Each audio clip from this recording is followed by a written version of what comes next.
Hi, my name is Dr. Melanie Crutchfield, and I'm a breast cancer surgeon in Memphis. So first I want to shout out my one of my warriors, Owens, who came up with this beautiful sweatshirt, So What? Which is a great kind of mantra for life. Like, so you've been diagnosed with cancer. So what? What are you going to do about it? You're going to fight it? Yeah, we're going to fight it. Or just any type of life thing. Life has just handed you a bunch of lemons. What are we going to do about it? How are we going to handle this? So let's talk about surgical treatments for breast cancer.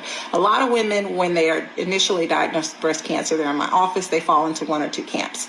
They either are afraid of losing their breast, or they are team take these boobies off. I don't want to deal with them anymore. I don't want to ever get cancer again. So let's talk about it. When you are initially diagnosed with breast cancer, the most commonly, women don't need a mastectomy. Some women do, but usually women don't. You can have what's called a lumpectomy or a partial mastectomy, which means that you remove part of the breast. You remove the part of the breast that has the cancer. A lot of times this is accompanied by taking out some lymph nodes from under the arm. Sometimes not, it just depends on the type of cancer and whether, and your age, and a lot of different other factors, because not all cancers are the same, not all breast cancers are the same, and we treat every person as an individual, and their cancer is individual to them. So, like I said, most often women can qualify for what's called a lumpectomy, where we remove the cancer, just the cancer from the breast. And we may have to take out some lymph nodes from under their arm.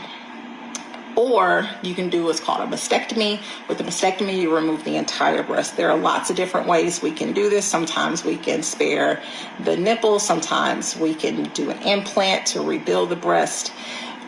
But when they looked at differences between a lumpectomy, just removing just the cancer, versus a mastectomy, removing the entire breast, most studies have shown that there was no difference in how long women lived, regardless of what surgery they'd chosen, or there was no difference. There was also no difference of the recurrence rate, also known as the cancer coming back. So it was just, the difference was by 1%, and that was not statistically significant, meaning that this was not something that mandated such a circumstance where we would have to remove everyone's breast. So bottom line, how you choose to treat your breast cancer is up to you. It is not mandated by how long you're